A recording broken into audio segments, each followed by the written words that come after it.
Hello everyone, I am Dr. Devyani and you are watching Epistasis. This is the part 3 of the video. This is a quick revision video of the chapter Body Fluid and Circulation. And इसके पहले video में पहले 2 part है video का. अगर आपने वो नहीं देखा है तो प्लीज उसको देखिए एंड अगर आपको पसंद आया तो please subscribe to Epistasis. So without wasting much time, let's get into the video. So in this video we will first talk about ECG. ECG means electrocardiograph. Okay, so this is a machine. So electrocardiograph is a machine जिससे हमें मिलता है electrocardiogram और ECG and ये mainly graphical representation है of electrical activity of the heart during a single cardiac cycle. एक single cardiac cycles में जो भी इलेक्ट्रिकल एक्टिविटी होता है, बिकॉज एक्शन पोटेंशियल जनरेट होता है, so ये एक्शन पोटेंशियल को ही mainly action potential is the electrical difference between this membrane, right. So ये जो एक्शन पोटेंशियल जनरेट होता है इसमें कोई भी पर्टिकुलर कार्डियक साइकिल्स में क्या क्या इलेक्ट्रिकल एक्टिविटी होता है ये हम मॉनिटर करते हैं. So the electrocardiogram is looking like this. So this have some ups and downs और some peak. Okay, so P, Q, R, S, T. So these are different wave and peaks. So let's explain it. So patients mainly पहले connect किया जाता है machine से through 3 electrical Leeds. 2 wrist में लगाते हैं and 1 left ankle में लगाते हैं, right. Now multiple leads can be attach, जरूरत के हिसाब से मल्टीपल लीड्स भी अटैच कर सकते हैं. So each peak corresponds to a specific electrical activity of a heart. Okay, so ये जो P वेव है, QRS कॉम्प्लेक्स है एंड जो T वेव है, ये एक सिंगल कार्डियक साइकिल्स के अलग अलग इवेंट्स को डिपिक्ट करते हैं, राइट.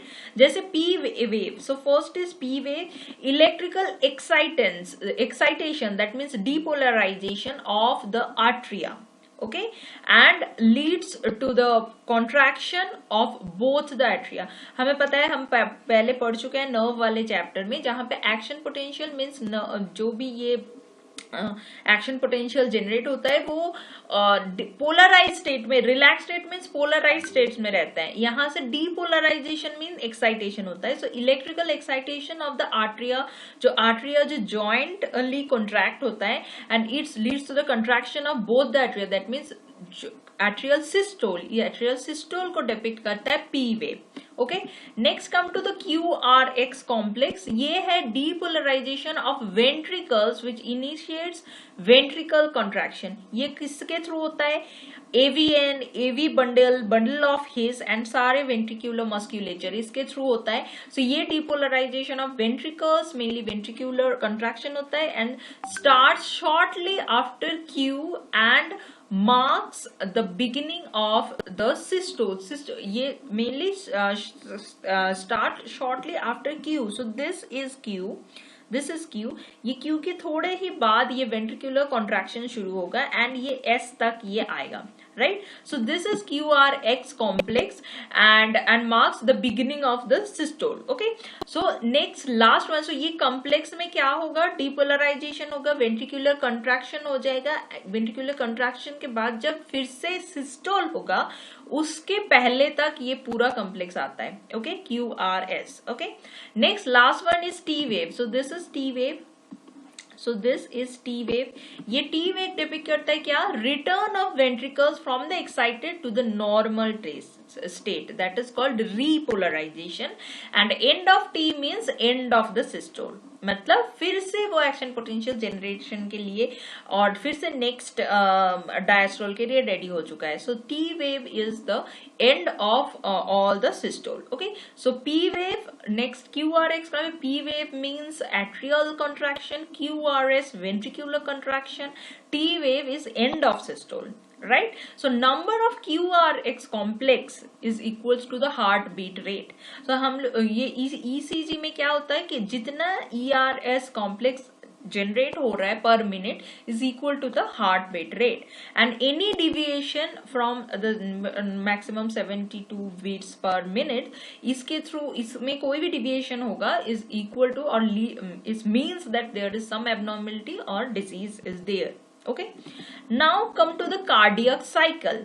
नाउ कार्डियक साइकिल्स जो है ये मेनली ब्लड वेसल्स के थ्रू होता है. So blood vessels are of two types, artery and vein, right. So ये इसमें 3 लेयर्स होते हैं, 3 लेयर्स होते हैं, 3. Number 1 is inner lining of squamous endothelium. It is called tunica intima. Inner lining, that's my intima. So tunica intima is the inner lining of squamous endothelium. Middle layer of smooth muscle or elastic fibers. So middle में एक elastic fibers और smooth muscles की एक layer होती है, that is tunica media.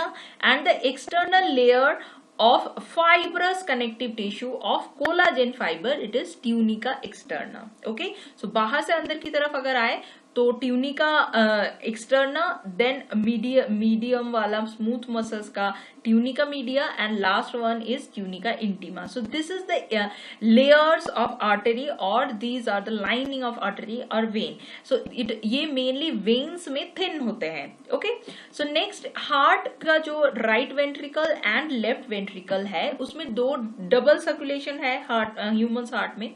So right ventricle से blood through pulmonary artery, right ventricle में deoxygenated blood आता है. सो ये पल्मोनरी आर्टरी चला जाता है लंग्स में, राइट. एंड लंग्स में ये फिर से ऑक्सीजनेटेड होता है, एंड ऑक्सीजनेशन के बाद ये पल्मोनरी वेन के थ्रू चला जाता है लेफ्ट एट्रियम में. ये थोड़ा कट गया है, ये लेफ्ट है, सो लेफ्ट एट्रियम में चला जाता है पल्मोनरी वेन्स के थ्रू, फिर से वापस आता है लेफ्ट एट्रियम में. And this circulation is called pulmonary circulation. Pulmonary क्यों? क्योंकि ये लंग्स के थ्रू हो रहा है. सो राइट वेंट्रिकल से डीऑक्सीजनेटेड ब्लड पल्मोनरी आर्टरी के थ्रू लंग्स में, लंग्स से ऑक्सीजनेटेड होके पल्मोनरी वेन्स के थ्रू एट्रियम में, and this is pulmonary circulation, right. And in case of left ventricle में क्या होता है, लेफ्ट वेंट्रिकल में ऑक्सीजनेटेड ब्लड रहता है जो एओर्टा के थ्रू ऑल बॉडी पार्ट्स में, जहां पे networks of arteries, arterioles and capillaries है, सारे बॉडी पार्ट्स में, सारे टिश्यूज में चले जाते हैं, एंड टिश्यूज में ऑक्सीजनेटेड ब्लड सप्लाई करते हैं. एंड टिश्यूज में जो डीऑक्सीजनेटेड मतलब कार्बन डाइऑक्साइड जनरेट होता है उसको वापस लेके आता है. So deoxygenated blood from the tissues by the seams of venules, veins and vena cava, ये वापस आता है राइट एट्रियम में.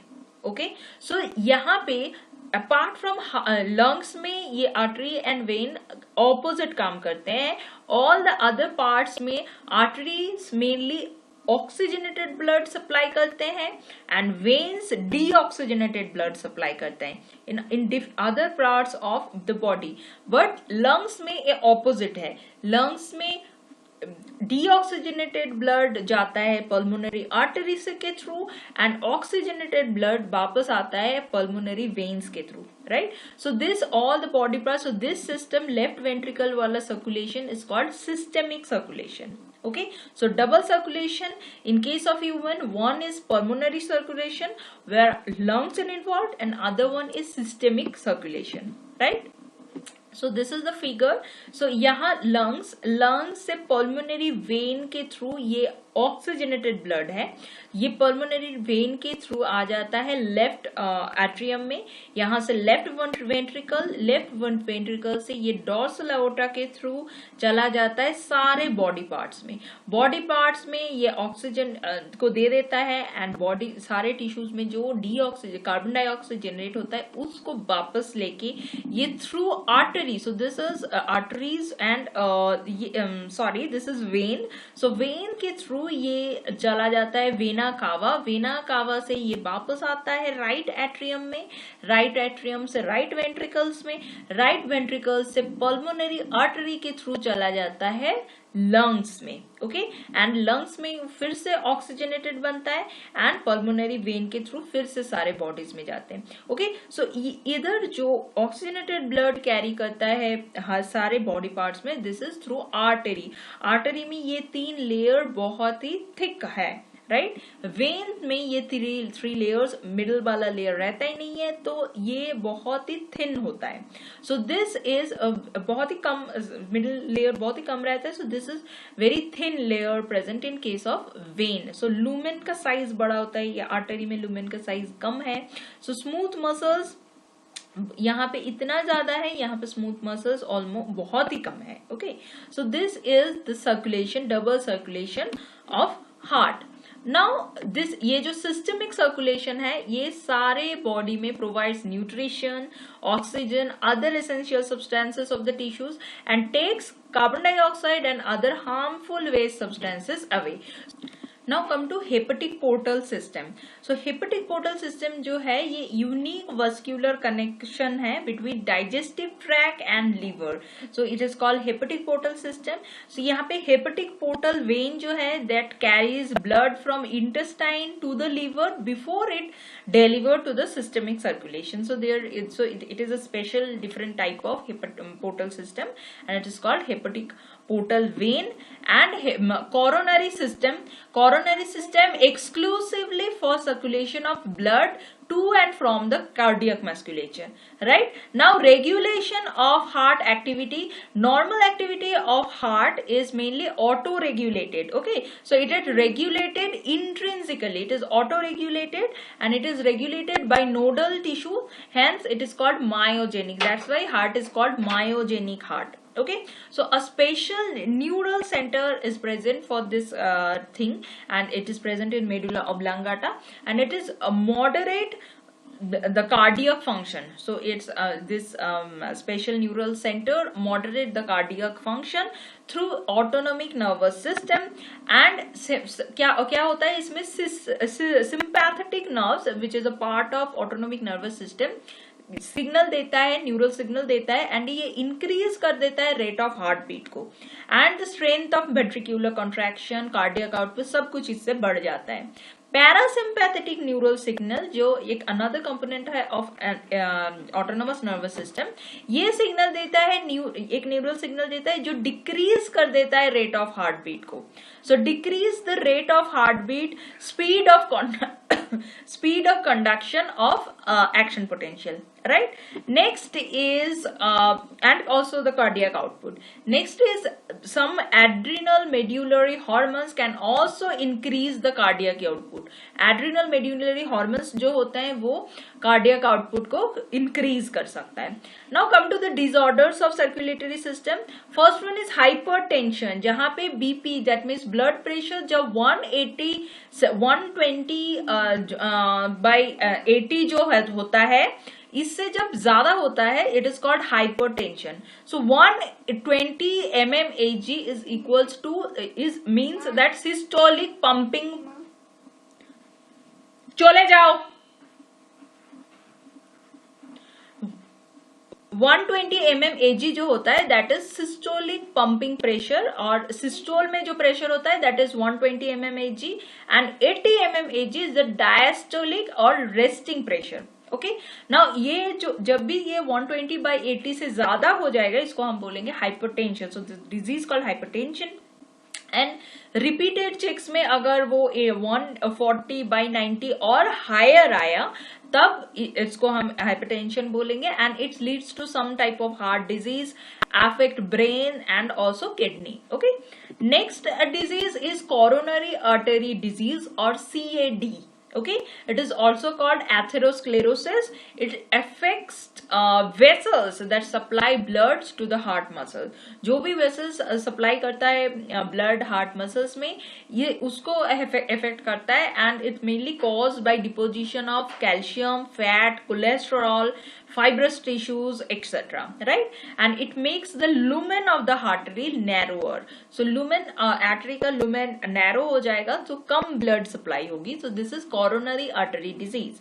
Next one is angina, angina pectoris. ये होता है, ये acute chest pain है and appears when no enough oxygen is reaching the heart muscle. जब oxygen appropriately नहीं पहुंचता है heart muscles में तब acute chest pain होता है, it is angina. And middle age और elderly person में ये ज्यादा होता है, and it is mainly due to the condition that affect blood flow. Blood flow जब affected होता है तब ये चीज होती है. Next is heart failure. Heart failure is when it is not pumping blood effectively enough. Okay, so यहाँ पे ब्लड इफेक्टिवली नहीं पहुंच रहा है हार्ट में. सो इट इज मेनली तब होता है heart failure, congestive heart disorders में ये ऐसा होता है, and it is different from cardiac arrest. Cardiac arrest में क्या होता है, when heart stops beating. Heart attack में also it is also different from heart attack. Heart attack when the heart muscles is suddenly damaged by an inadequate blood supply से, right? So inadequate blood supply से जब suddenly heart muscle damage हो जाता है, it will cause heart attack. Cardiac arrest is different and heart failure is different. Okay, so this is all about this chapter, body fluid and circulation. So it is divided in 3 different part or 3 different videos. So if you miss the part 1 and part 2 of this chapter's quick revision, then please see those videos also. And if you like my videos, please do subscribe to Epistasis. Till then, take care and bye bye.